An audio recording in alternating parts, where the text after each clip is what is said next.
कैसे हो? अरे सर बढ़िया sir, good evening sir. Good evening बेटा, गुड इवनिंग। आवाज़ आ रही है ना? प्रिंस सभी माइक सही करवा लिया?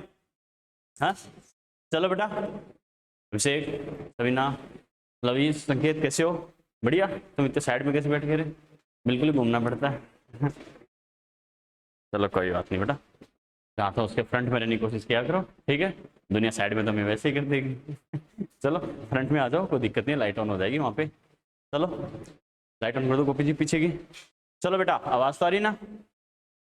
हाँ लाइट ऑन कर देगा। चलो ठीक है, ये वाली बंद रखना, वो पीछे वाली कर देना।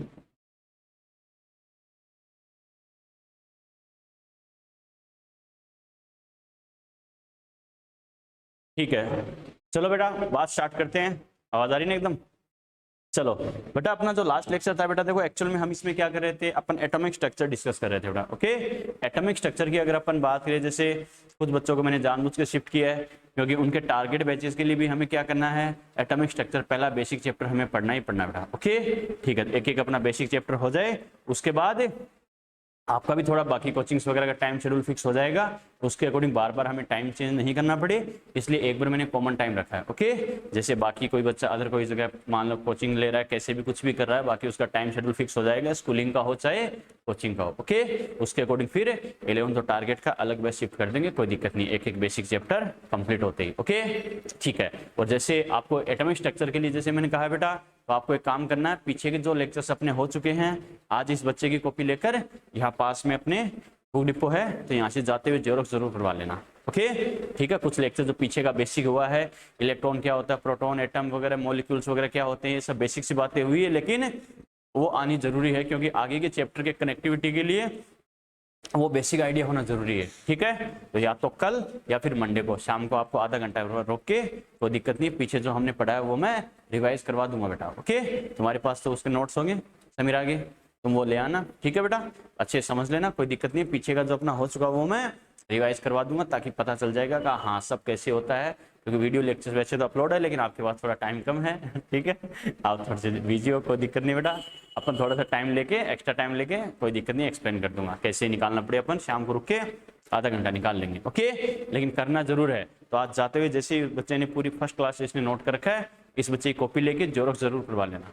ठीक है, चलो बेटा कल अपन समझेंगे, कल टाइम मिला तो ठीक है, वरना मंडे को तो फिक्स करना ही है। ओके, लेकिन आज जेरॉक्स करवा के जरूर रखना है। क्लियर? चलो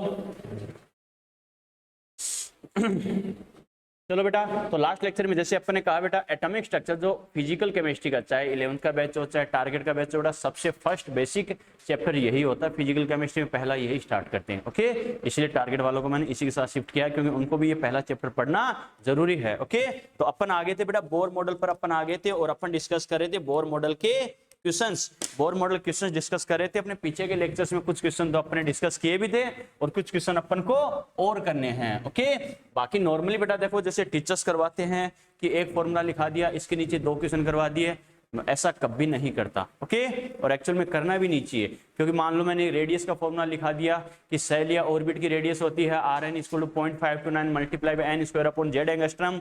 मैंने फॉर्मूला लिखा दिया, बच्चों से कहा बेटा अब इस पे 2 क्वेश्चन करके बताओ, बच्चा खुश हो जाएगा, मेरा आंसर आ जाएगा।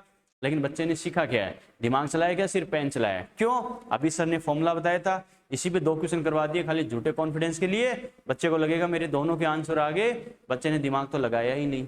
ओके, फिर अपन वेलोसिटी पे आ गए कि किसी सेल या ऑर्बिट में इलेक्ट्रॉन की वेलोसिटी क्या होगी, तो मैंने फॉर्मूला लिखा दिया कि बेटा Vn = 2.18 multiply by 10⁶ multiply by z upon n metre per second. बच्चे को 2 क्वेश्चन करवा दिए, बच्चा कहेगा मैं बहुत इंटेलिजेंट हूं, मेरे दोनों आंसर आ चुके हैं। ठीक है, लेकिन उसने दिमाग चलाया नहीं, खाली फॉर्मूला पेन चलाया उसने। फिर एनर्जी की बात आ जाए, मैं लिखा दूं बेटा E = -13.6 multiply by z² upon n² electron volt per atom. 2 question करवा दिए, बच्चे ने सिर्फ फॉर्मूला लगा के कैलकुलेशन करी है, कैंसिल आउट करके लास्ट आंसर कैलकुलेट कर लिया। एनर्जी डिफरेंस का फॉर्मूला मैंने लिखा दिया, del = 13.6 multiply by z² bracket 1 upon n² - 1 by n² electron volt per atom. बच्चे ने सीधा फॉर्मूला लगाया और सोल्व किया, लेकिन नहीं बच्चों। ओके, पहले मैंने 3-4 लेक्चर में बोर मॉडल के सारे कॉन्सेप्ट्स बताए थे कि बोर मॉडल, बोर ने क्या क्या कॉन्सेप्ट दिए थे, फिर उसकी एप्लीकेशंस क्या थी, एक एक चीज मैंने बताई थी कि बोर मॉडल की हेल्प से अपन सेल या ऑर्बिट की रेडियस कैसे कैलकुलेट करते हैं, इलेक्ट्रॉन की वेलोसिटी कैसे कैलकुलेट करते हैं, एनर्जी कैसे कैलकुलेट करते हैं, एनर्जी डिफरेंस कैसे कैलकुलेट करते हैं। फिर उसके बाद भी नोट लगा के मैंने 10-15 एक्स्ट्रा पॉइंट लिखा के कुछ जो एक्स्ट्रा बातें हमें पूछ सकता है वो भी मैंने लिखाई थी। ठीक है, फिर अब क्वेश्चन करना स्टार्ट करेंगे। ऑलमोस्ट कम से कम 10-15 क्वेश्चन तो शायद अपन कर चुके होंगे बेटा, और इतने ही क्वेश्चन और करेंगे। एक एक्सरसाइज के बराबर तो बोर मॉडल पे क्वेश्चन करवा दूंगा। इसलिए मैं कहता हूं जब भी आप पढ़ते हो क्वेश्चन बैंक खाली फर्स्ट टाइम सोल्व कर लेना, उसके बाद मेरी गारंटी है उसके बाद तुम खाली साल में 4 बार कॉपी रिवाइज कर देना। जो मैं करवाऊंगा एक एक कॉन्सेप्ट और क्वेश्चन जो कॉपी में करवा दूं वो कर लोगे तो ही बहुत है बेटा। सारे कॉन्सेप्ट के क्वेश्चन मैं करवा देता हूं। हाँ, कोई भी क्वेश्चन रिपीट नहीं करवाऊंगा। रिपीट का मतलब है सेम फॉर्मूला लगा दिया, पहले वैल्यू 10 लिखाई थी अब 20 लिखाई थी, बच्चा सोचेगा मेरा दोनों का आंसर आ गया। आपने डाटा ही तो चेंज किया और सीखा क्या है। लेकिन एक कॉन्सेप्ट में 2 क्वेश्चन कभी नहीं मिलेंगे, किसी चैप्टर में नहीं मिलेंगे। एक चैप्टर में मोर देन 100 क्वेश्चन करवाता हूँ, ऑलमोस्ट सारे डिफरेंट कॉन्सेप्ट पर ही मिलेंगे। जिन बच्चों ने सॉलिड स्टेट पढ़ा उनको तो पता भी है, और जो बच्चे एटॉमिक पढ़ रहे हैं शुरू से उन्होंने देखा भी होगा।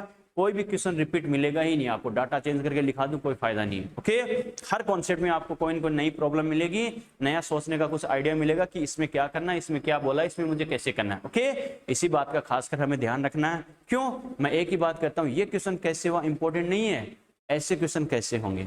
समझ में आ गया, क्लियर है। इस कॉन्सेप्ट को दिमाग में, ये जो मेथड होता है कॉन्सेप्ट को दिमाग में सेट करने का, यही सबसे बेस्ट मेथड होता है बेटा, कि कोई क्वेश्चन हमें कैसे करना है, कैसे करना है, लंबे टाइम तक मेमोरी में कैसे सेव करना है। क्लियर है। चलो बेटा इसी बात को आगे बढ़ाते हुए अपन डिस्कस करते हैं। नेक्स्ट क्वेश्चन लिखो। तो जिन बच्चों ने आज की फर्स्ट क्लास है बेटा फेयर नोट स्टार्ट कर देना। ठीक है, यहाँ तक का जो हो चुका वो तो जेरोक्स करवा लेना पीछे तक का आज जाके इस बच्चे की कॉपी से, बाकी आज से फेयर नोट स्टार्ट कर देना। ओके, चलो लिखो बेटा। Calculate the ratio of covered area.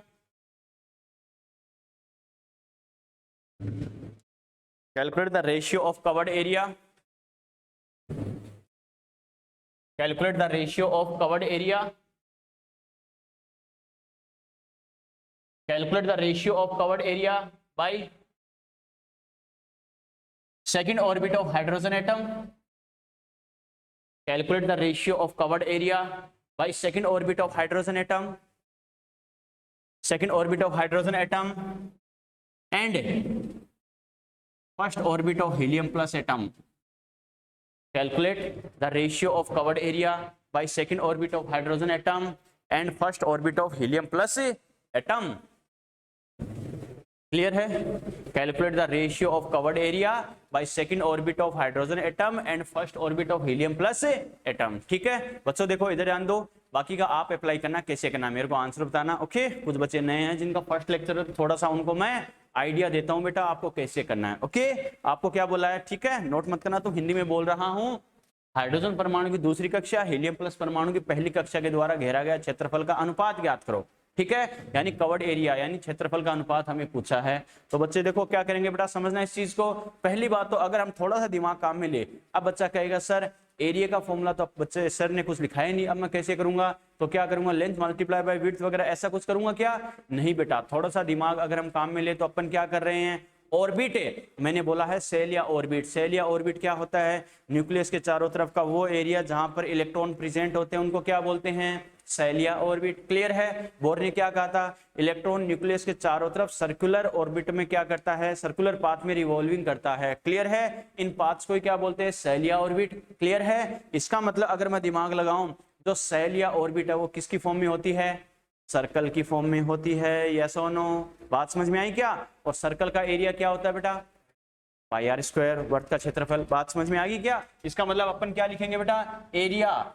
Area की अगर मैं बात करूं, एरिया मतलब ए इज इक्वल टू क्या होता है बच्चों, पाई आर स्क्वायर। मुझे एरिया का बच्चों क्या बोला, रेशियो पूछा, इसके लिए यानी इसकी जो ऑर्बिट होगी उसके थ्रू कवर्ड कितना होगा, इसके लिए कितना होगा। इसका मतलब एक बात तो श्योर है, पाई आर स्क्वायर, क्योंकि मुझे पता है सेल या ऑर्बिट क्या होती है, सर्कल की फॉर्म में होती है बेटा, वर्त के रूप में होती है। क्लियर है। अब यहां से रेडियस से अगर कोरिलेट करें तो रेडियस का कॉन्सेप्ट हमने क्या देखा है, आर एन इक्वल टू होता है बेटा 0.529 multiply by n square upon z angstrom. ये सब रेडियस का फॉर्मूला अपन पीछे डेराइव कर चुके हैं बेटा। ओके ठीक है। अब यहां से अपन क्या कह सकते हैं, इसका मतलब अगर मैं लिखूं बच्चों तो देखो आर की जगह मैं क्या लिखूं, इसका मतलब एरिया इक्वल टू मैं क्या लिख सकता हूं, पाई तो ऐसा कैसा, और आर की जगह ये वैल्यू पुट कर सकता हूं नहीं कर सकता हूं, यस और नो। तो क्या लिखूंगा बेटा, 0.529 multiply by n square upon z है, आर स्क्वायर है तो इसका स्क्वायर करूंगा या नहीं करूंगा, यस और नो, क्लियर है, ठीक है। अब देखो बच्चों, मैं हमेशा कहता हूं जहां बात रेशियो की आ जाए, यानी दो के लिए कंपेयर करना हो, तो जिसमें जो सेम वैल्यू हो उसे हटा देना, क्योंकि जो डिफरेंट होता है वही डिफरेंस क्रिएट करता है, यस और नो, बात समझ में आई क्या?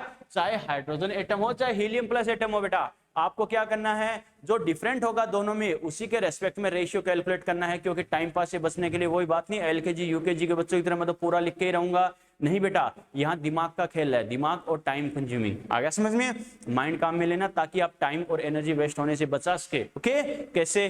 जैसे मान लो आपके पास रेशियो आया x अपॉन वाई, आपको देर का 2x अपॉन 2y, तो आप टाइम बचाने के लिए उसे 2x अपॉन 2y को x अपॉन y भी लिख सकते हो, नहीं लिख सकते हो? लिख सकते हो बेटा, समझ में आ गया, क्लियर है? तो मैंने क्या कहा, अगर जो सभी में सेम होगा रेशियो में, जैसे 2x अपॉन 2y उसको अपन x अपॉन y भी लिख सकते हैं, नहीं लिख सकते? लिख सकते हैं बेटा, वही बात है। तो देखो, चाहे कोई सा भी एटम हो, पाई की वैल्यू सेम है या नहीं है, जिसकी वैल्यू फिक्स हो उसे हटा देना, यस और नो, क्लियर है? 0.529 ये डाटा फिक्स है बच्चों, इसको हटा सकते हैं, एन को हटा सकता हूं ना? नहीं बेटा, पहली बात तो नए बच्चे कहेंगे सर एन का मतलब क्या है, बिल्कुल बेटा, एन का मतलब है सेल और ऑर्बिट है, सेल और ऑर्बिट मतलब इलेक्ट्रॉन की सेल ऑर्बिट में प्रेजेंट है, सभी का आंसर आ गया क्या? एट रेशियो 1 और प्रिंस का आया 1/64, देखते हैं बेटा सही है क्या आपका?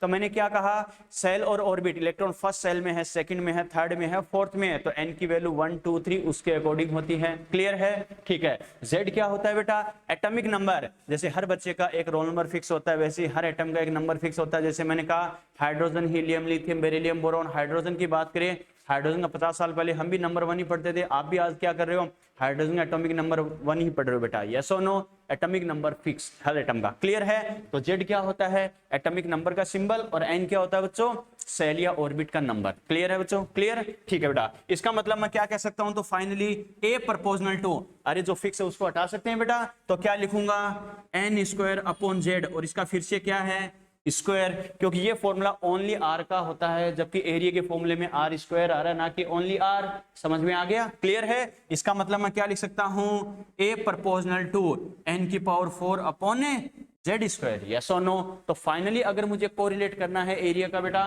दो अलग अलग एटम के लिए, इस कॉन्सेप्ट की हेल्प से कर सकता हूं, नहीं कर सकता हूं? अब बताओ, अब वैल्यू आ सकती है क्या? अब फटाफट बताओ क्या होगा। 64:1 देखते हैं, गलत नहीं होना चाहिए। रेहान, प्रिंस, पक्का? देखते हैं,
बड़ी गलती हो गई। चलो लवीस, सितारा, गलत नहीं होना चाहिए, हाँ?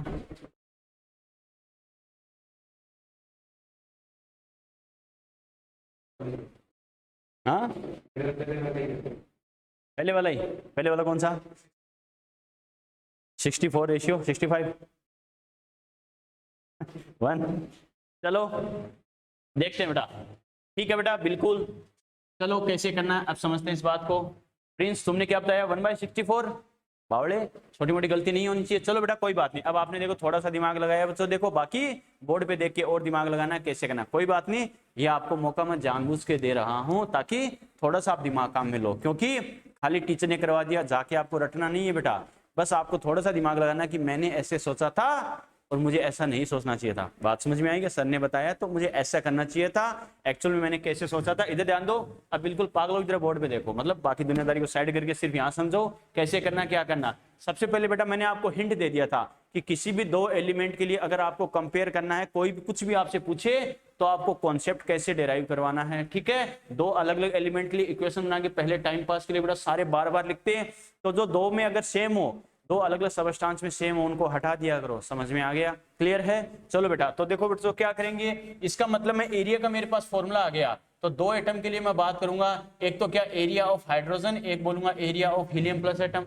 यस और नो? क्लियर है? ठीक है, इक्वल टू क्या करूंगा बच्चों, देखो हाइड्रोजन वाली बात करूं बच्चों, हमें पता है हाइड्रोजन के लिए क्या होगा, एरिया प्रोपोर्शनल टू क्या है, n की power 4 upon Z square. n hydrogen के लिए n की वैल्यू कितनी बेटा, अरे 1 अपॉन जेड, जेड कितना होगा बेटा, अरे कौन सी सेल की बात कर रहा है, हाइड्रोजन के लिए सेकंड है क्या, अच्छा सेकंड की बात कर रहा है ना, इसका मतलब क्या करेंगे बच्चों, बिल्कुल 2 करेंगे बेटा, n इसके लिए सेकंड है और z कितना है 1, n की पावर 4 है क्या, तो 2 की पावर 4 कर दो बेटा, कोई दिक्कत नहीं है।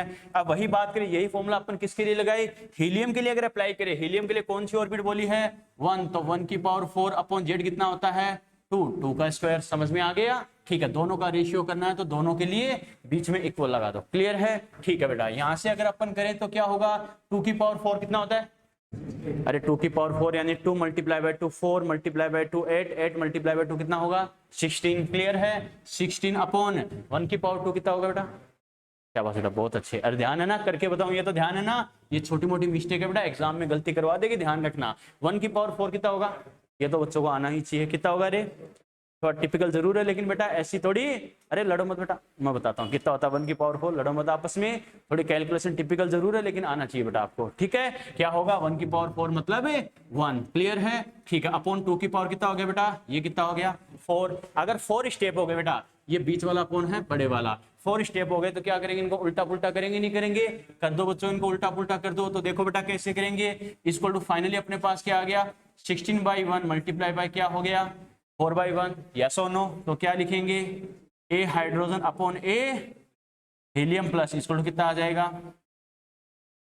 64:1। 1/64 कैसे आ रहा था,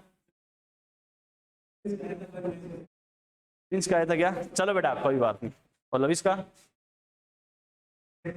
चलो कोई बात नहीं, मान लेते हैं पहली बार, चलो कोई बात नहीं, वेरी गुड।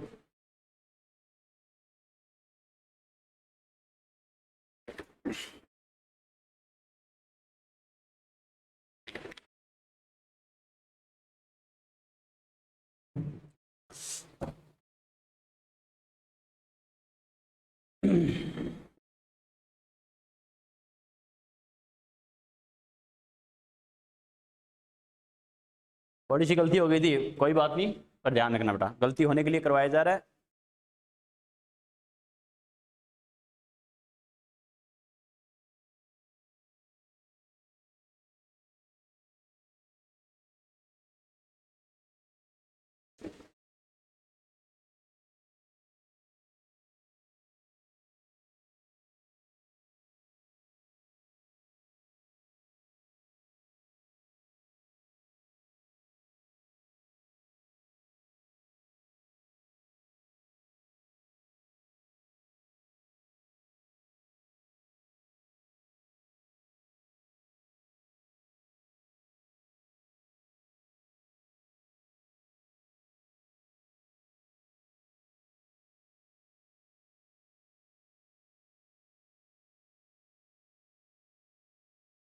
चलो बच्चों कर लिए, चलो अगला क्वेश्चन लिखो, आपके और आंसर सही आएगा ना। बस हर क्वेश्चन में तुम्हें अलग प्रॉब्लम सॉल्व करनी है बेटा, कैसे करना क्या करना, गलती हो कोई टेंशन नहीं है, गलती करने के लिए ही बैठे हैं, गलती करके ही हम सीखेंगे। चलो नेक्स्ट क्वेश्चन लिखो,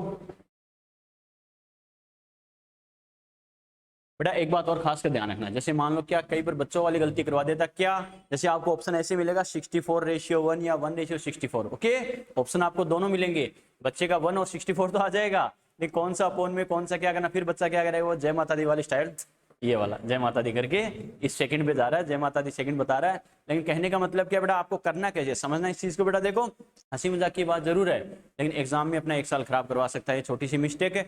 जो एलिमेंट आपको पहले दे रखा है, मैंने क्या कहा, जो एलिमेंट पहले दे रखा है उसको ऊपर लेना, समझने बात खत्म। जो एलिमेंट बाद में दे रखा है उसका रेशियो अपोन में लेना, हमें ये जरूर ध्यान रखना है। क्लियर है? कई बार लास्ट में जाके एलिमेंट को अपोजिट कर देगा, ये जरूर ध्यान रखना। क्लियर है? जैसे आपको डाटा दे दिया क्या, हाइड्रोजन और हीलियम के लिए ये इतना ये इतना, तो हीलियम प्लस और हाइड्रोजन के लिए कवर्ड एरिया का रेशियो बताओ। तो लास्ट में आपको जानबूझ के इसने अपोजिट कर दिया, तो लास्ट में जैसे बोला अब हीलियम प्लस को ऊपर लेना है, हाइड्रोजन को नीचे लेना है। समझ में आ गए? क्लियर है? यस और नो? ये छोटी छोटी बातें थोड़ा सा ध्यान रखना है। ओके चलो बेटा नेक्स्ट क्वेश्चन लिखो, लिखो calculate, calculate, calculate the ratio of circumference,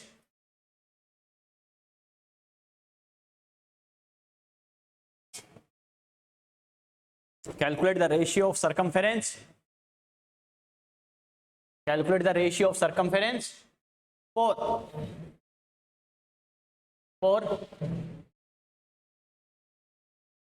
third orbit of helium plus atom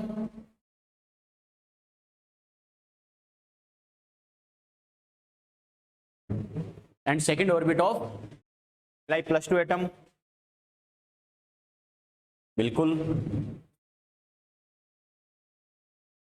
calculate the ratio of circumference for third orbit of helium plus atom and second orbit of Li plus 2 atom। okay,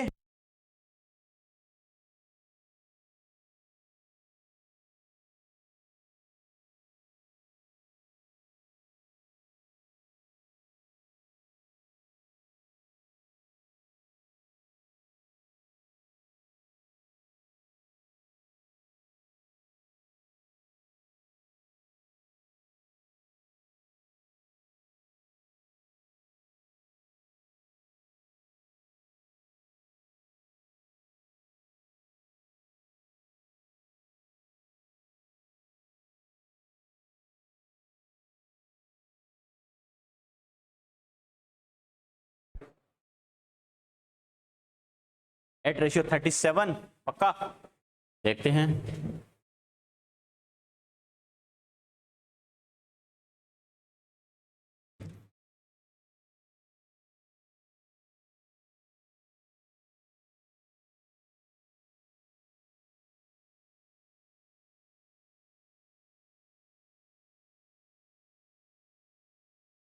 शाबाश, 8 ratio 37 बोला, 8 ratio 27, किसी बच्चे का है 27 ratio 8 27 ratio 8, कोई बात नहीं, गलत हो। प्रिंस ने बोला है 8 रेशियो 27 रेशियो 8 100%, परसेंट में थोड़ी बताना था चलो देखते हैं, देखते हैं बेटा 27 रेशियो 8 और बाय द वे 100% और बोला बच्चे ने।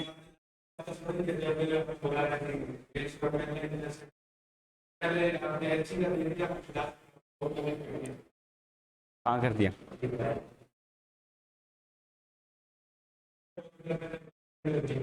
मैंने ये बोला बेटा calculate the ratio of circumference of third orbit of helium plus atom and second orbit of Li plus 2 atom.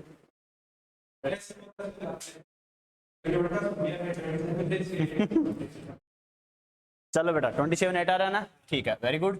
चलो बच्चों देखो देखो जिन बच्चों का आंसर आ गया या नहीं आया कैसे करना बेटा, देखो समझना इस चीज को। सबसे पहले दिमाग में क्या है, एक्चुअल में क्या होता है, जैसे एरिया सर्कमफेरेंस ये क्या होता है बच्चों, एक्चुअल में बोर कॉन्सेप्ट में डायरेक्टली इनके फॉर्मूले नहीं है, लेकिन 10th तक की मैथमेटिक्स जो हमने पढ़ रखी है उसके अकॉर्डिंग दिमाग में ये फॉर्मूला होना चाहिए बेटा। क्या सर्कमफेरेंस की अगर अपन बात करें बेटा, सर्कमफेरेंस होता है बेटा परिधि, सर्कमफेरेंस यानी सी। ओके, सर्कमफेरेंस का फॉर्मूला क्या होता है बेटा 2 पाई आर, सर्कमफेरेंस क्या होता है बेटा 2 पाई आर। क्लियर है? ठीक है, हमें कंपेयर किससे करना है बेटा, यानी कंपेयर किससे करना, आर के रेस्पेक्ट में। आर आ गया, आर का फॉर्मूला तो अपने पास है ना बोर मॉडल में, तो अपन क्या कह सकते हैं बेटा, हमें पता है आर एन इक्वल टू क्या होता है, वही 0.529 multiply by n square upon z angstrom. Clear है। इसका मतलब C इक्वल टू अपन क्या कर सकते हैं 2 पाई ऐसा कैसा, और R की जगह अपन लिख सकते हैं 0.529 multiply by n square upon z angstrom. Clear है, ठीक है। अब हमें रेशियो लेना है, रेशियो का मतलब वही है बच्चों, दोनों के लिए जो सेम है उसको हटा सकते हैं, उसे जबरदस्ती घसीटने की जरूरत है क्या नहीं। 2 को हटा दो, पाई को हटा दो, इसको हटा दो, इन दोनों को भी हटा दो, हटा देंगे क्या, फिर सोल्व किसको करेंगे अपन बेटा। बात समझ में आ गई, इतनी खतरनाक, मैं वही बात है, कंट्रोल रखना खुद पर, सबको मत काट देना, कहने का मतलब बच्चों, ठीक है। कहने का मतलब क्या बेटा, देखो दोनों ऑर्बिट के लिए सेल क्या है, देखो बेटा दो अलग अलग एटम के लिए सेल ऑर्बिट सेम होती तो हटा देते, ठीक है, लेकिन दोनों के लिए, एक के लिए n की वैल्यू 3 है, दूसरे के लिए 2 है बेटा, तो इसको नहीं हटाएंगे।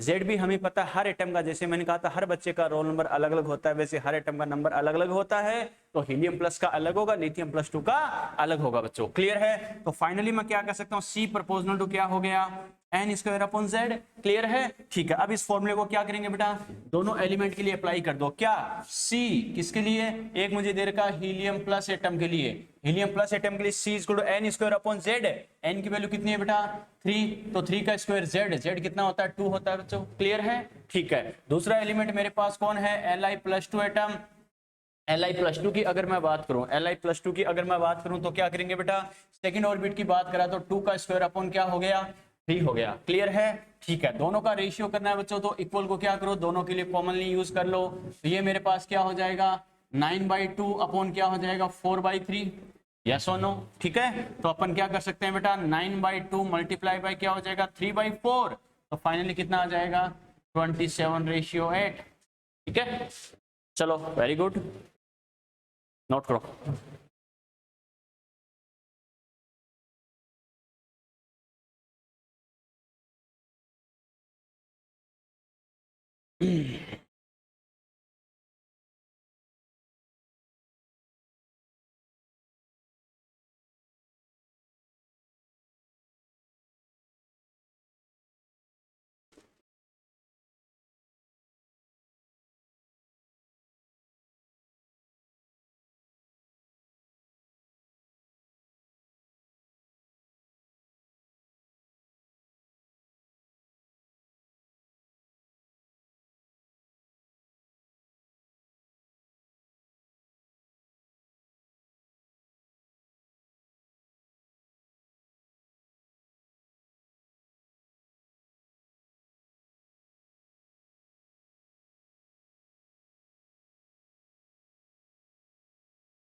चलिए, चलिए क्या, चलो बेटा,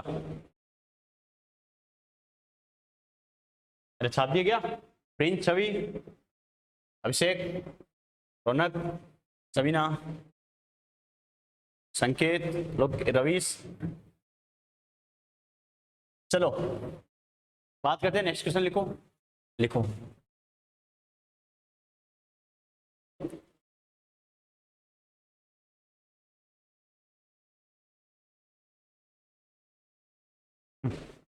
सोने की स्पीड से छाप गए, छाप लिए, बिल्कुल बेटा, वेरी गुड। लिखो, लिखो, the energy of electron,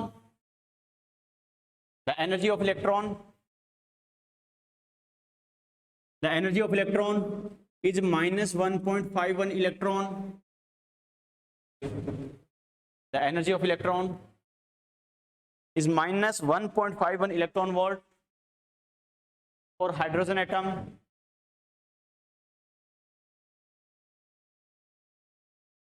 for hydrogen atom. Then calculate,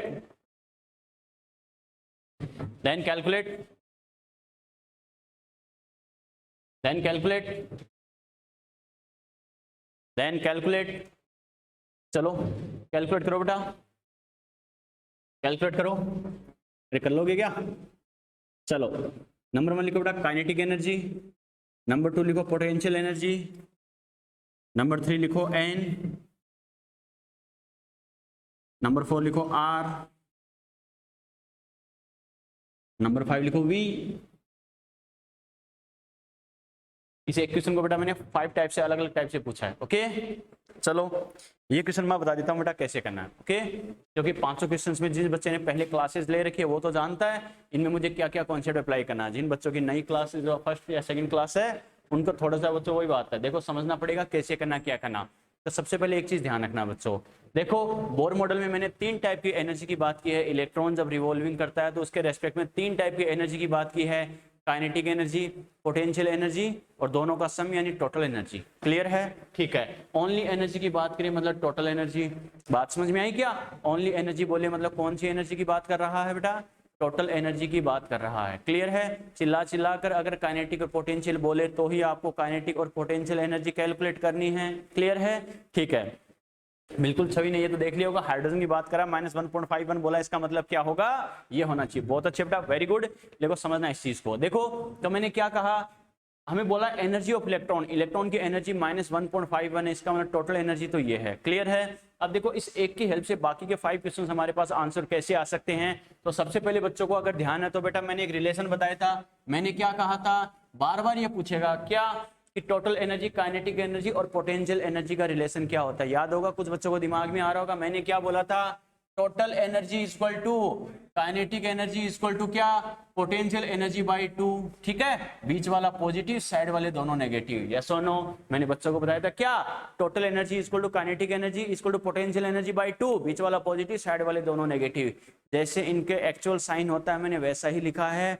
जब अपन कैलकुलेट करते हैं तो काइनेटिक एनर्जी का फॉर्मूला प्लस के साथ आता है, kinetic energy equal to half kZe²/r plus के साथ। क्लियर है? टोटल आता है -हाफ kZe²/r, पोटेंशियल वाला आता है -kZe²/r। पीछे मैं डेराइव करवा चुका हूं एक एक फॉर्मूला ये। क्लियर है? ठीक है, तो मेरा कहने का मतलब क्या है, फिर जब तीनों को कोरिलेट करके मैंने नोट लगा के अलग से लिखाया था, क्या एक एनर्जी की हेल्प से आपको दूसरी एनर्जी पूछे तो आपको दिमाग में सेट क्या रखना है, ये जो दिमाग में सेट की हुई बातें ही वहां पे नैनो सेकंड में क्वेश्चन करवाएगी बेटा। ठीक है, वरना 2 पेज का डेरिवेशन करने बैठ गए तो कंफ्यूज हो जाओगे। ओके, तो सबसे पहले इधर ध्यान दो बेटा, पेन चला लेना, कोई दिक्कत नहीं, नोट करने का टाइम दिया जाए, खाली समझते रहो। मैंने क्या कहा?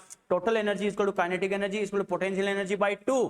ठीक है, बीच वाला पॉजिटिव, साइड वाले दोनों नेगेटिव, काम खत्म। ओके, ठीक है, रट के आपको कंफ्यूजन नहीं होगा कौन सा पॉजिटिव में आता है कौन सा नेगेटिव में आता है। क्लियर है? अब इसकी हेल्प से क्या करेंगे, जो एनर्जी दे रखी है उसकी हेल्प से दूसरी एनर्जी को कोरिलेट करके कैलकुलेट कर सकते हैं, नहीं कर सकते? कर सकते हैं बेटा। सबसे पहले में मुझे क्या बोला है? मुझे बोला है बच्चों काइनेटिक एनर्जी क्या होगी, तो मुझे पता है काइनेटिक एनर्जी टोटल एनर्जी का रिलेशन यहां से चक लो बेटा। देखो दोनों में क्या रिलेशन है, अरे वैल्यू तो दोनों की इक्वल है लेकिन साइन क्या होगा? अपोजिट होगा। यस और नो? तो मैं क्या लिखूंगा? Kinetic energy equal to minus का साइन, ऐसा कैसा? टोटल एनर्जी मुझे कितनी देर की है बेटा? -1.51 इलेक्ट्रॉन वोल्ट। यस और नो? तो काइनेटिक एनर्जी मेरे पास क्या आ गई? Equal to minus minus plus 1.51 electron volt, मेरा पहला आंसर। क्लियर है बेटा? ठीक है, बात करिए दूसरा, मुझे क्या बोला है? पोटेंशियल। पोटेंशियल की बात करें, जो आपको दे रखा है बेटा उससे क्या करोगे आप? पोटेंशियल चाहे काइनेटिक से कर सकते हो चाहे टोटल से कर सकते हो। तो यहाँ इस रिलेशन की मैं बात करूं तो टोटल एनर्जी इक्वल टू क्या होता है? Minus potential energy by 2। Yes और नो? अरे दोनों का साइन सेम है या नहीं है? इसको उड़ा दो बच्चों। ठीक है, तो यहाँ से पोटेंशियल की मैं बात करूं तो क्या लिखूंगा? Potential energy equal to 2 multiply by total energy. Yes और नो? इस 2 से मल्टीप्लाई कर सकते हैं इनको। क्लियर है? ठीक है बेटा, तो क्या करेंगे? पोटेंशियल एनर्जी इक्वल टू क्या करेंगे? 2 मल्टीप्लाई बाई टोटल एनर्जी मुझे कितनी देर की है? -1.51 इलेक्ट्रॉन वोल्ट। तो फाइनली मेरे पास क्या आ गया? Equal to -3.02 electron volt. Yes और नो? अरे बात समझ में आ गई? ये मेरा दूसरा आंसर है। क्लियर है? ठीक है, अब अपन बात करें बच्चों तीसरा हमें क्या बोला है? एन की वैल्यू जब मेरे पास टोटल एनर्जी का फॉर्मूला मेरे पास आ गया तो एन आ सकता नहीं आ सकता? या तो बच्चा वैसे भी कर सकता है, मैंने कहा था हाइड्रोजन एटम क्या है, जो बोर मॉडल था हाइड्रोजन एटम पर ही बेस्ड था। ओके, तो बाकी एलिमेंट के लिए पूछे तो अलग अलग सेल की एनर्जी आप कैलकुलेट करके देख लेना, सभी के लिए आपको रटने की जरूरत नहीं है, लेकिन हाइड्रोजन इसका फेमस एग्जांपल है, इसके लिए डाटा आपके टिप्स पे होना चाहिए। टिप्स पे तो ठीक है, वरना कैलकुलेट भी कर सकते हो। जैसे मैंने कहा था हाइड्रोजन की फर्स्ट सेल की एनर्जी होती है -13.6 इलेक्ट्रॉन वोल्ट। ठीक है, सेकंड की होती है -3.4 electron volt per atom, third की होती है -1.51, फोर्थ की कितनी होती है -0.85, फिफ्थ की कितनी होती है -0.5 और सिक्स की कितनी होती है -0.38। यस और नो? ये 6 सेल के रेस्पेक्ट में मैंने कैलकुलेट करके बताया था। क्लियर है? तो हाइड्रोजन फेमस एलिमेंट है बेटा, इसका तो आपको डायरेक्टली डाटा याद होना ही चाहिए। -13.6, -3.4, -1.51, -0.85, -0.54, -0.38 सीक्वेंस से मैंने बोला है 1 2 3 4 5 6 सेल का। क्लियर है? ओके, चलो बच्चों, नहीं याद है तो कोई दिक्कत नहीं, अपन कैलकुलेट कर सकते हैं। एनर्जी का कॉन्सेप्ट क्या होता है? -13.6 मल्टीप्लाई बाय क्या होता है बच्चों? Z² upon N² electron volt per atom. Clear है, ठीक है। यहाँ से अपन क्या कर सकते हैं, जो एनर्जी दे रही है उसकी वैल्यू पुट कर दो, -1.51, तो ये माइनस का 13.6, ऐसा कैसा, मल्टीप्लाई बाय जेड है, किसकी बात कर रहा है, हाइड्रोजन की, तो ये 1 है। और कौन सी सेल बच्चों, एन हमें कैलकुलेट करना ही है, अरे ये तो कैलकुलेट करना ही है हमें, क्लियर है, ठीक है। तो यहाँ से मैं क्या, माइनस से माइनस को उड़ा दो, तो एन स्क्वायर इक्वल टू क्या हो जाएगा बेटा, 13.6 अपॉन क्या आता है, 1.51, क्लियर है, ठीक है। इससे जब आप सोल्व करते हो बच्चों तो ये आता है 9 टाइम डिवाइड होगा, कैसे आप इजीली देख सकते हो बेटा, कैसे डेसिमल में देखो बच्चों क्या होगा, इसको मैं 10 से मल्टीप्लाई करूं, अरे 10 से मल्टीप्लाई करता तब तो क्या होता है बेटा, 15 के समथिंग आता नहीं आता, अरे 15.1 आता नहीं आता, ये वैल्यू 15 से कम है या नहीं है, 15 से कम है बेटा, 9 टाइम मल्टीप्लाई करोगे एग्जैक्ट यही वैल्यू आएगी, समझ में आ गया, क्लियर है, ठीक है। तो देखो बेटा ये कितना आता है, 9 टाइम किसकी वैल्यू आ गई, एन स्क्वायर इक्वल टू 9 है, क्लियर है, एन स्क्वायर इक्वल टू 9 है, तो एन इक्वल टू कितना आ जाएगा, √9, यानी कितना आ गया, 3 आ गया, यस और नो। अगर मेरे पास एन की वैल्यू आ गई, अगले 2 क्वेश्चन में मुझे क्या बोला है, रेडियस कैलकुलेट करनी है और वेलोसिटी कैलकुलेट करनी है। बच्चे के दिमाग में अब आना चाहिए, रेडियस में कौन सी सेल के रेस्पेक्ट में बात करूं, जो मेरे पास एन आया उसी सेल के रेस्पेक्ट में रेडियस कैलकुलेट कर लो, क्लियर है। रेडियस का फॉर्मूला क्या होता है बेटा, रेडियस का फॉर्मूला ये होता है RN equal to 0.529 multiply by n square upon z angstrom, बात समझ में आ गई, क्लियर है। तो क्या करूं, कौन सी सेल की रेडियस मुझे बतानी है, थर्ड की रेडियस बतानी है बेटा, तो क्या करेंगे 0.529, एन किसका कितना लिखूंगा, 3 का स्क्वायर, और जेड हाइड्रोजन की बात करा कितना होगा, 1 होगा एंगस्ट्रम, क्लियर है, ठीक है। तो अपनी अप्रोच टेक्निक काम में ले लेना बेटा, एग्जैक्ट की जरूरत नहीं है, कैसे, 3 का स्क्वायर कितना हो गया 9, क्लियर, 9 को अगर 0.5 से करे कितना आता है 4.5, यस और नो, अरे 0.5 का मतलब हाफ हो गया बच्चों, आधा हो गया, तो 9 का हाफ कितना होगा 4.5 है, एग्जैक्ट 0.5 होता तो 4.5 है, ये 0.5 से थोड़ा ज्यादा, मतलब 4.5 से थोड़ा ज्यादा ले लो बेटा ऑप्शन, तो समथिंग मैं कर रहा हूँ 4.7 है एंगस्ट्रम, समझ में आया कैसे करना, आपको चाणक्य नीति काम में लेके अप्रोक्स वाला ऑप्शन चूज कर लेना है, एग्जैक्ट में टाइम वेस्ट करने की जरूरत नहीं है बेटा, क्लियर है, ठीक है। अब अपन बात करें, लास्ट अपन को क्या पूछा है, वेलोसिटी की बात करा बच्चों, वेलोसिटी, तो सबसे पहली बात तो बच्चे के दिमाग में वेलोसिटी का कॉन्सेप्ट आना चाहिए, ठीक है। वेलोसिटी का फॉर्मूला क्या होता है बेटा, 2.18 मल्टीप्लाई बाय 10⁶ मल्टीप्लाई बाय क्या होता है, Z/n मीटर पर सेकेंड, क्लियर है, ठीक है। मेरे बाउंड्री के बाहर तो नहीं गए ना, ठीक है, स्क्रीन पे आ रहा है, चलो अब देखो बेटा n की वैल्यू कितनी है 3, इसका मतलब थर्ड सेल के रेस्पेक्ट में ही हमें इलेक्ट्रॉन की वेलोसिटी कैलकुलेट करनी है, ओके, ठीक है। इसमें वैल्यू पुट करें तो क्या लिखेंगे 2.18 multiply by 10⁶ multiply by z, hydrogen कितना है बच्चों, z कितना होता है हाइड्रोजन का 1, क्लियर, n की वैल्यू कितनी है 3, क्योंकि थर्ड सेल की तो बात कर रहा है, ओके, ठीक है। और ये मेरे पास डाटा किस में आएगा, मीटर पर सेकंड में, तो V3 इक्वल टू अप्रोक्स कितना आ जाएगा बच्चों, देखो इसे डिवाइड करें तो कितना आ जाएगा 0.72 multiply by 10⁶ metre per second, समझ में आ गया। या फिर मैं क्या लिख सकता हूं इसे 7.2 multiply by 10⁵ metre per second भी लिख सकता हूं। ये कैसे कन्वर्ट करें समझ रहे हो ना, क्लियर है, कैसे बेटा, इसको मैं 0.72 से 7.2 बना रहा हूं, मतलब क्या कर रहा हूं, इसको 10 से मल्टीप्लाई कर रहा हूँ, यस और नो, इसको मल्टीप्लाई कर रहे हो तो बैलेंस करने के लिए इसको डिवाइड कर दो, इसको डिवाइड करूंगा 10⁶ से कितना बच गया 5 बच गया, समझ में आ गया, क्लियर है, कैसे करना, क्लियर, कोई डाउट, यस और नो, किसी बच्चे का डाउट बेटा कि कैसे हुआ, आ गया समझ में, नोट करो, प्रिंस छवि कौन से आंसर सही थे, क्रिस्टल क्लियर, वाह बेटा,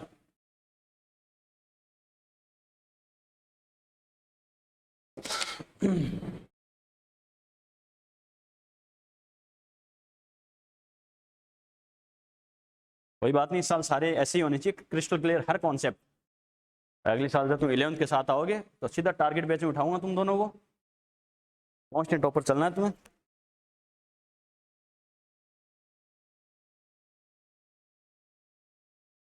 सारे सही है, very good.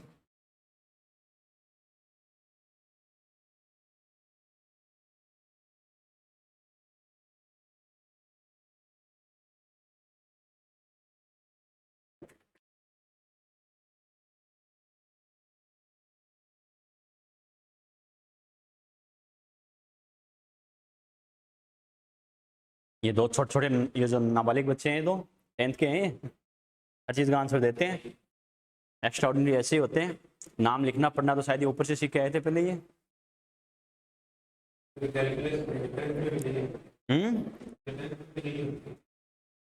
Calculation catching power अच्छी है इनकी, बिल्कुल। नहीं, कॉन्सेप्ट आगे के सारे बता देते हैं लगभग। अच्छी बात बेटा, लगे रहो, कोई दिक्कत नहीं है, लगे रहो तुम।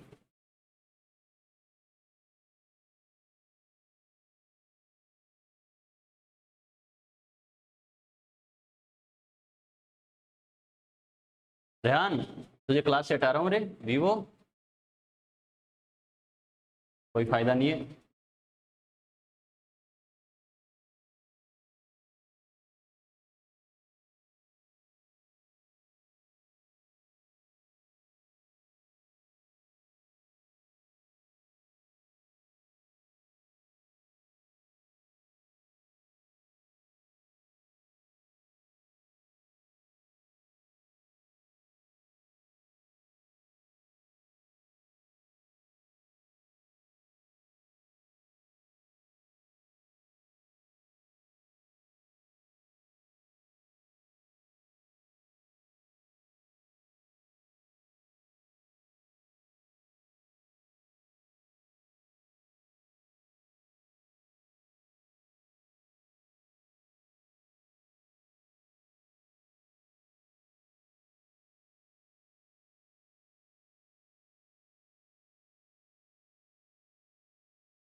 चलिए बेटा,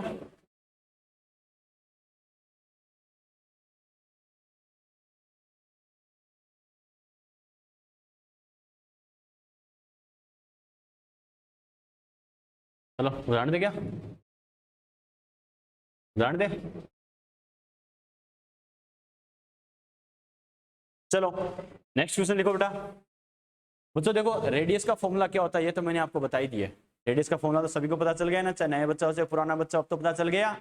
बस इसी कॉन्सेप्ट को काम में लेके, बस अपन को एक मैथमेटिकल कॉन्सेप्ट जो काम में लेते हैं उसके अकॉर्डिंग क्वेश्चन लिखा रहा हूँ। ओके, अभी तक जो क्वेश्चन अपन ने किए बेटा मेडिकल लेवल के, ये बराबर ये बराबर ये, खाली फॉर्मूला लगाने वाले थे। ओके, अब जेई लेवल के कुछ 5-7 क्वेश्चन एक्स्ट्रा अच्छे क्वेश्चन डिस्कस करते हैं, जहां पर थोड़ा सा हमें कल की तरह तुड़वाएगा कि वापस तो छवि, जहां में क्या करें बेटा, पेन के साथ साथ क्या करें, थोड़ा सा दिमाग भी काम में लेना है, कैसे अप्लाई करना है, क्या करना है। ओके, चलो बेटा लिखो, लिखो the radius difference of, the radius difference of, the radius difference of, the radius difference of nth and n plus 1th, the radius difference of nth and n plus 1th orbit of any atom, the radius difference of nth and n plus 1th orbit of any atom is equal to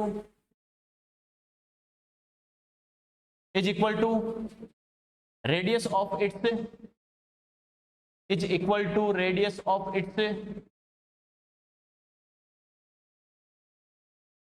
is equal to radius of its n minus 1th orbit. Then find the value of n, then find the value of n, then find the value of n. ठीक है, question repeat कर रहा हूं बेटा, दोबारा सुन लेना।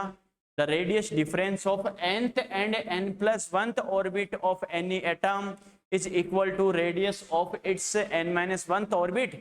Clear? Then find the value of n. ठीक है,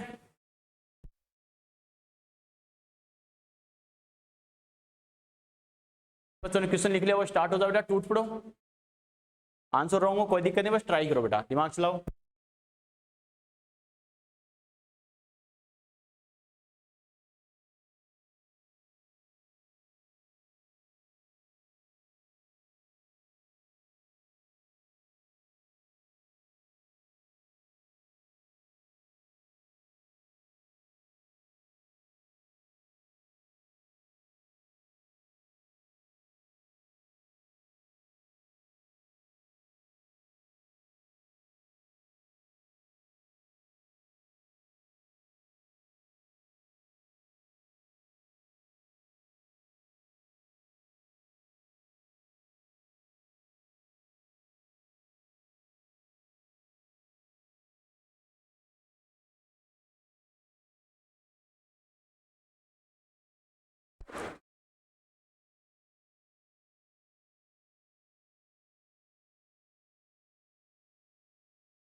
प्रिंस n इक्वल टू ये बहुत पक्का 100% पक्का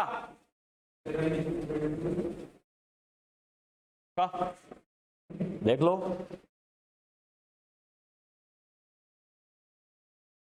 सोच लेने बेटा, कॉन्सेप्ट बता दिया, देखते हैं।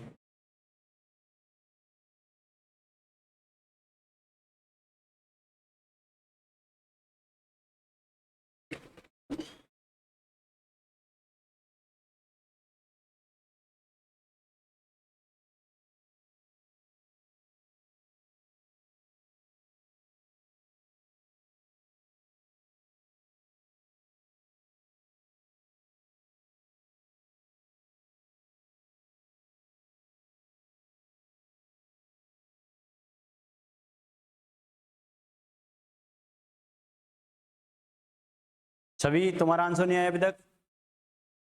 अभिषेक, रौनक, लवीश, छविना, आंसर नहीं आया बेटा? अरे ये क्या कर रहा है? ऐसी क्वेश्चन बनी, इसे सोल्व कर लिए, बहुत अच्छे बेटा, वेरी गुड। छवि कहाँ अभी तक? बाकी किसी का आंसर आया? लवीश -4, अच्छा समझ गया कहाँ गलती कर रहा है। चलो कोई बात नहीं, इधर देखो बेटा, बोर्ड पे देखो, कोई बात नहीं। अब इधर देखना, आपने अपना दिमाग चलाया, अब इधर और देखना बेटा। देखो कैसे करना, क्या करना, पेन को पिछोड़ो, अब बोर्ड पे आ जाओ बच्चों। देखो सबसे पहली बात तो माइनस कैसे आया, बच्चे ने क्या पढ़ा, the radius difference of nth and n+1 Bohr orbit of, ठीक है। तो बच्चे ने डिफरेंस ही कर दिया कि Rn माइनस Rn+1, यही किया क्या? अरे इसकी रेडियस माइनस इसकी रेडियस कर दी क्या? क्या कोई सा पहले ले लो, इससे कोई फर्क नहीं पड़ेगा। जैसे बिल्कुल बेटा ये पहले आएगा, वेरी गुड बच्चों, ये ध्यान रखना। पहली बात तो बोला क्या आपसे, ठीक है, जैसे बोला, मैं हमेशा कहता हूँ बच्चों, फिजिकल केमिस्ट्री और फिजिक्स में सबसे अच्छा मेथड है बेटा, आपको याद कुछ भी नहीं रखना, ठीक है, बस एक कॉन्सेप्ट तो याद रखना है ना, फॉर्मूला क्या अप्लाई करना और क्वेश्चन की लैंग्वेज को फॉलो करो, आंसर तक अपने आप छोड़ देगा। जो बोल रहा है वैसे करते जाओ। क्या कि कोई एटम है, कोई एटम है, सर कौन सा एटम है मुझे नहीं मतलब, ओके। क्या करना बच्चों, देखो आपसे क्या बोला कि किसी एटम के लिए nth और n+1 ऑर्बिट की रेडियस का डिफरेंस, जैसे बोला वैसे करते जाओ, ओके। अब डिफरेंस करना मतलब दोनों का माइनस करना है। माइनस करने के लिए क्या करूंगा, n ऑर्बिट की जो रेडियस है उसमें से n+1 वाली माइनस करूंगा या n+1 वाली में से n वाली माइनस करूंगा? अरे ज्यादा में से कम वाली तो माइनस करेंगे बेटा, डिस्टेंस अगर हमें गैप चाहिए बेटा तो क्या करेंगे, इसका मतलब जैसे बोला है वैसे करते जाना, Rn+1 माइनस Rn, यही तो हमें बोला था। इन दोनों ऑर्बिट की रेडियस का डिफरेंस किसके इक्वल है, Rn-1 ऑर्बिट के इक्वल है इसकी रेडियस के, यस और नो? क्लियर है बेटा, है या नहीं है? जैसे बोला क्वेश्चन की लैंग्वेज को फॉलो करो बेटा। अब देखो हमें पता है बच्चों, इसका मतलब एक बात तो श्योर है, बच्चे को दिमाग क्या लगाना है, देखो क्या दिमाग लगाना बेटा, कि रेडियस का कॉन्सेप्ट दे रखा है, इसका मतलब मुझे अप्लाई तो क्या करना है, रेडियस वाला कॉन्सेप्ट ही अप्लाई करना है। इसका मतलब रेडियस का कॉन्सेप्ट क्या होता है, Rn इक्वल टू हमें पता है 0.529 multiply by n² upon z angstrom, yes और नो? अरे सीधी सी बात है, इक्वल की बात आ जाए, इक्वल का मतलब रेशियो का मतलब एक ही तो होता है, इधर भी होगा इधर भी होगा, यस और नो? और जो चीज दोनों साइड कॉमन होती है उसका तो मतलब है क्या, नो बेटा। इसका मतलब ये सेम होगा, इसे हटा देंगे, क्लियर है, n को हटा देंगे क्या, यस और नो? नो बेटा, हमें पता कभी n की वैल्यू n दे रखी है, कभी n+1 दे रखी है, कभी n-1 दे रखी है, क्लियर है। z को हटा देंगे क्या, बिल्कुल हटा देंगे बेटा। कोई एटम है, ये बोला किसी एटम के लिए, इसका मतलब एक फिक्स एटम है, फिक्स एटम के लिए z सेम होगा नहीं होगा, होगा बच्चों। इसका मतलब फाइनली मैं क्या लिखूंगा, Rn प्रोपोर्शनल टू क्या आ गया, n² के बराबर होगा, यस और नो? इसका मतलब जो r है बेटा, r की जगह अपन क्या लिखेंगे, n², क्लियर है। और ये r किसके लिए, n+1 के लिए, तो यहाँ पर मैं क्या लिखूंगा, n+1 का होल स्क्वायर। रौनक समझ में आ रहा है बेटा मैं क्या कह रहा हूँ, क्लियर है? सवीना, अभिषेक, प्रिंस, छवि, लवी, संकेत, समझ में आ रही है बात, क्लियर है। Rn इसका मतलब r प्रोपोर्शनल टू n² करना है, r की जगह n² लिखना है, और कौन सा n लिखना है, ओनली n, तो क्या करूंगा, -n², समझ में आ गया, क्लियर है, ठीक है बेटा। अब क्या करना, r की जगह अपन को n² लिखना है, तो यहाँ n कितना है, n-1, तो क्या लिखना है, n-1 का स्क्वायर। यहाँ तक किसी बच्चे को दिक्कत, क्लियर है, ठीक है। अब बच्चों देखो वही बात है, एल के जी यू के जी से अपन फॉर्मूला पढ़ते आ रहे हैं, एक्स प्लस वाई का whole square, x minus y का होल स्क्वायर, यस और नो, करते नहीं करते? एक्स प्लस वाई का होल स्क्वायर क्या होता है? X square plus y square plus 2xy, yes और नो? तो बच्चों देखो x किसका कौन है? n, तो क्या करूंगा? n का स्क्वायर, यस और नो, प्लस y किसका कौन है? 1, तो 1 का स्क्वायर। क्लियर है? ठीक है, बीच में प्लस है तो प्लस क्या करेंगे? 2xy, x कौन है? n, y कौन है? 1, तो मल्टीप्लाई बाय 1 होगा। क्लियर है? ठीक है, आगे क्या कर दो? n स्क्वायर, यस और नो? ठीक है बच्चों, अब क्या करना है? n माइनस 1 का whole square x minus y का होल स्क्वायर से कर सकते हैं बच्चों, x का स्क्वायर प्लस y का स्क्वायर माइनस 2xy, x किसका कौन है? n, तो क्या करना है? n स्क्वायर प्लस y का स्क्वायर, y कौन है बच्चों? 1, यानी इसका स्क्वायर, माइनस है तो माइनस कर दो, 2xy, 2x कौन है? n, तो 2n, और y कौन है? 1, मल्टीप्लाई बाई 1 करूंगा, कोई फर्क पड़ेगा क्या? नहीं बच्चों। क्लियर है? ठीक है बेटा, इसको अगर अपन करें तो क्या करेंगे? देखो n स्क्वायर प्लस 1 का स्क्वायर 1 प्लस क्या हो गया? 2n माइनस n स्क्वायर, और यहाँ क्या आ गया? n square plus 1 minus 2n, जो सेम है बच्चों उनको उड़ा दो। कैसे?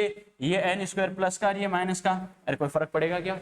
और इधर भी 1 है बच्चों, इधर भी 1 है, इसको भी उड़ा सकते हैं, यस और नो? ठीक है बेटा, तो इधर अपने पास क्या बच गया बच्चों? देखो इधर क्या है? 2n, 2n इक्वल टू, इधर देखो अपने पास क्या हो गया? n square minus 2n, yes और नो? सेम वैल्यूज को एक साइड लेके आ सकते नहीं आ सकते? आ सकते हैं बेटा। इस 2n को इधर लेके आए तो 2n तो पहले से ये इधर आएगा तो क्या होगा? प्लस 2n इक्वल टू क्या है? n स्क्वायर, तो ये कितना हो गया? 4n इक्वल टू क्या है? n स्क्वायर, इस n से इस स्क्वायर को उड़ा सकते हैं, यस और नो? तो n इक्वल टू कितना हो गया? क्या? बिल्कुल 4 बोला था, लेकिन वो तो खाली अगर मैं वही बात कर देता बिल्कुल सही बेटा, तो कुछ बच्चे हवा में टिप लेते, ठीक है, फिर आगे सॉल्व ही नहीं करते। कोई बात नहीं बेटा, नोट करो, बिल्कुल 4 बोला था।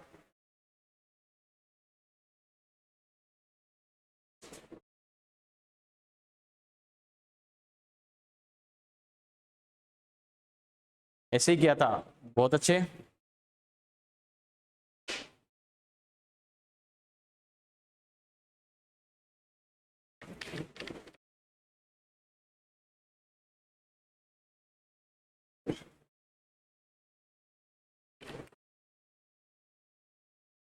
अरे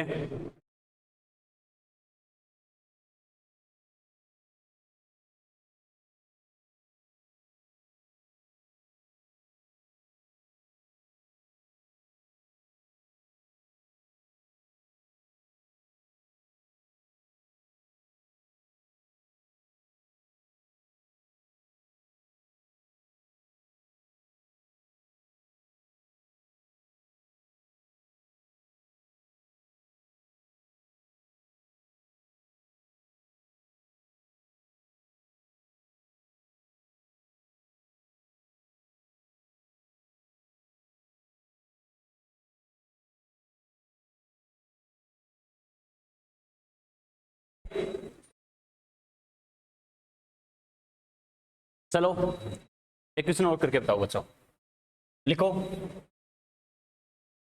नेक्स्ट क्वेश्चन, लिखो बेटा। In an atom, in an atom, in an atom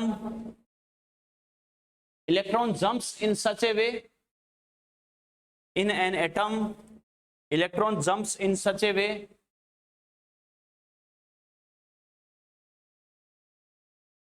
supersonic speed से छाप लिया सर, बहुत अच्छे। चलो नेक्स्ट क्वेश्चन लिखो। In an atom electron jumps in such A way that it's kinetic energy,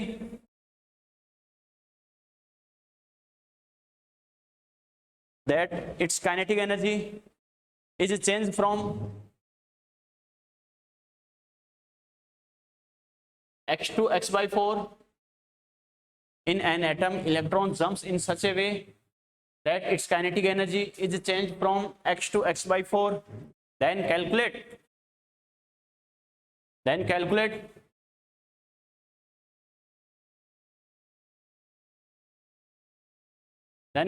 the change in potential energy of electron. Then calculate the change in potential energy of electron. ठीक है।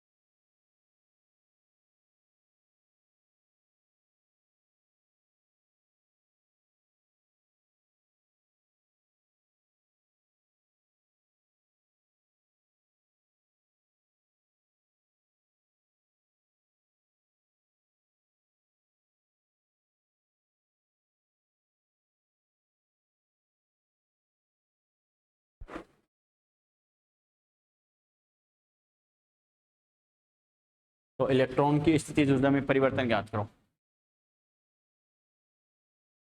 चलो बेटा देखो कैसे करना, class का time हो रहा है, मैं बताता हूँ बच्चों। देखो कैसे करना, समझना इस चीज को। सबसे पहले आपको क्या बोला बेटा, मैंने कहा था total energy, kinetic energy, potential energy. पहली बात तो ये ध्यान रखना, आपको ऑप्शन ये नहीं मिलेगा इससे ये इससे ये, आपको एग्जैक्ट वैल्यू पूछेगा। एग्जैक्ट वैल्यू एक ही ऑप्शन मिलेगा ये, ठीक है, फिक्स वैल्यू का। तो कैसे करना समझना। पहली बात तो मैंने क्या कहा था, total energy, kinetic energy, potential energy, इन तीनों के रेस्पेक्ट में अगर बात करें तो सबसे पहले तीनों का रिलेशन आना चाहिए। याद है ना बच्चों, क्या कहेंगे, अरे फॉर्मूला बोलो, टोटल एनर्जी इक्वल टू क्या होता है बेटा, काइनेटिक एनर्जी इक्वल टू क्या होता है, पोटेंशियल एनर्जी बाय 2। बीच वाला नेगेटिव, साइड वाले दोनों पॉजिटिव, यस और नो, यस और नो। तो क्या बोलेंगे, बीच वाला पॉजिटिव, साइड वाले दोनों नेगेटिव, ये ध्यान रखना। तो क्या कहेंगे, बीच वाला पॉजिटिव, साइड वाले दोनों नेगेटिव। क्लियर। अब हमें किसको किससे कंपेयर करना है, जिन दो एनर्जी को आपस में कंपेयर करना है उसको यहां से चक लो बच्चों। ओके ठीक है, किसको चकेंगे, देखो बच्चों, तो काइनेटिक एनर्जी इक्वल टू क्या होता है, minus potential energy by 2, yes और नो। क्लियर है। यहां से मैं क्या लिख सकता हूं, माइनस पोटेंशियल एनर्जी बराबर क्या हो जाएगा, 2 मल्टीप्लाई बाई काइनेटिक एनर्जी। इसको इससे मल्टीप्लाई कर दिया, इस माइनस को अगर मैं प्लस कर दूं तो ये प्लस से क्या हो जाएगा, अरे माइनस होगा या नहीं होगा, ये तो एक फिक्स वैल्यू की बात आई। क्लियर है। अगर बात करूं मैं चेंज की बात करें तो अपन क्या कह सकते हैं, चेंज इन पोटेंशियल एनर्जी यानी del potential energy equal to क्या लिखूंगा, 2 multiply by change in kinetic energy, yes और नो। अरे करेंगे बच्चों, तो अपन क्या लिख सकते हैं, डेल पोटेंशियल एनर्जी, यानी डेल्टा मतलब चेंज को रिप्रेजेंट कर रहा है बेटा। ओके ठीक है, तो क्या हो जाएगा, 2 मल्टीप्लाई बाई काइनेटिक एनर्जी में चेंज क्या करेंगे, kinetic energy final minus kinetic energy initial, yes और नो। अरे हमेशा देखो चेंज कैलकुलेट करना हमेशा फाइनल माइनस इनिशियल कर दिया करो बेटा। क्लियर है। ठीक है, कोई साइन का लफड़ा वो भी क्लियर हो जाएगा।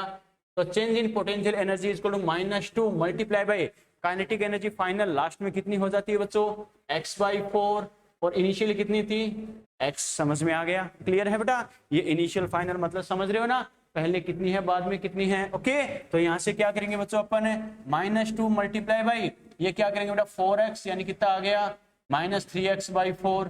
ये कैसे आया, ये तो ध्यान है ना बच्चों। क्या करेंगे, एलसीएम लेंगे 4, तो क्या आ जाएगा 4x, x माइनस का 4x माइनस का 3x/4। समझ में आ गया। क्लियर है। ठीक है, माइनस से बेटा माइनस को उड़ा दो, ये कितना हो गया, 2 हो गया। क्लियर है। तो क्या लिखेंगे, change in potential energy equal to कितना आ गया बेटा, 3x/2। समझ में आ गया कैसे किया। क्लियर है। आपने जो बताया उसका मतलब यही है, लेकिन फिर भी एक फिक्स ऑप्शन आपको बताया तो ऐसा ही आपको ऑप्शन देगा, ध्यान रखना। हाँ चलो कोई बात नहीं, बिल्कुल कोई दिक्कत नहीं है, कोई दिक्कत नहीं बेटा। ठीक है, चलो यहाँ तक बात समझ में आई क्या। नेक्स्ट लेक्चर में इसके और भी क्वेश्चन डिस्कस करेंगे। ओके तो जैसे मैंने बता ही दिया, ठीक है, इन चारों बच्चों को क्या करना है, तुम्हें तीनों को नोट तो करना ही है।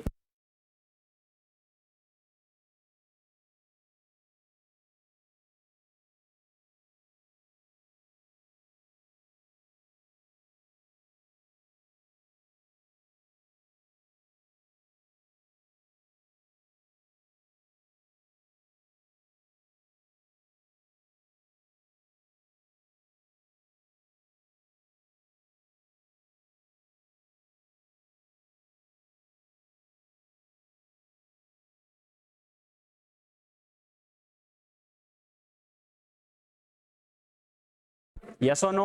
तो जिन बच्चों के पास क्वेश्चन बैंक है बेटा वो सॉल्व करते रहो साथ साथ, और जिन बच्चों के पास क्वेश्चन बैंक नहीं है वो जाते हो क्वेश्चन बैंक कॉपी से ले जाना बेटा, और बोर मॉडल तक सॉल्व कर लेना, और बोर मॉडल के क्वेश्चंस तक। ओके आज तुम्हें पहले रिवाइज कराऊंगा, पहले तुम्हारा पर्पज है कॉपी जेरोक्स करवा लो। आज जाते इसकी कॉपी से सारी कॉपी इसने कर रखी है पहली क्लास से, उसके बाद मैं तुम्हें रिवाइज करवा दूंगा, कोई दिक्कत नहीं बेटा। ठीक है चलो बेटा।